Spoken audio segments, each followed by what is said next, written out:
এ কি আবার তুমি একা একা কি করছিলে ঝোপে? আমি কি করছিলাম মানে? সে কৈফিয়ত কি আপনাকে দিতে হবে? আপনি কি করছিলেন এখানে? হ্যাঁ, এটা আমার গ্রাম, আমি যখন তখন যা তা করতে পারি। এদিকে মামি আমার বিয়ে ঠিক করেছিল এক বুড়োর সাথে।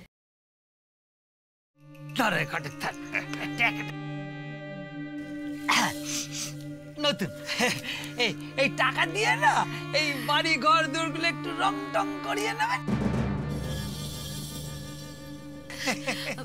বেশ বেশ, খুব ভালো। আচ্ছা, ওই বিয়ের খরচা বাবদ কোনো চিন্তা নেই, কোনো চিন্তা নেই, ওটাই হবে। আর কম পড়লে আমি তো আছি।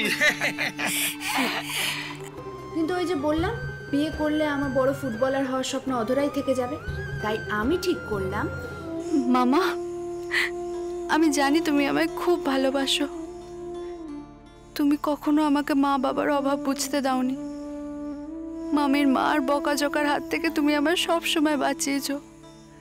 কিন্তু কালকে আমায় বিয়ের হাত থেকে কি করে বাঁচাতে তুমি?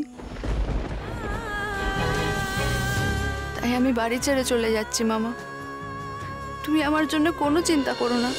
কিন্তু সেই পরিস্থিতিতেও আমার সঙ্গে দেখা হলো বাদবাবু। আবার তুমি?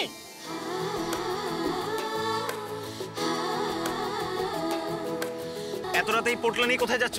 একটা ভালো কাজে যাচ্ছিলাম, দিলেন তো রাস্তাটা কেটে। মানে? দেখুন, আপনার সাথে কথা বলতে বলতে কিন্তু আমার অনেক দেরি হয়ে যাচ্ছে, আমি চললাম।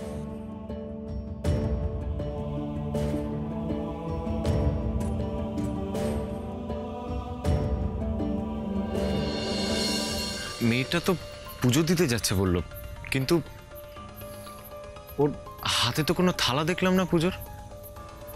কোথায় যাচ্ছে ও এত রাতে একা একা? একদম এগোবেন না বলে দিচ্ছি, বলে কিন্তু হাত পা ভেঙে পুরো একেবারে হাতে রেখে দেবো।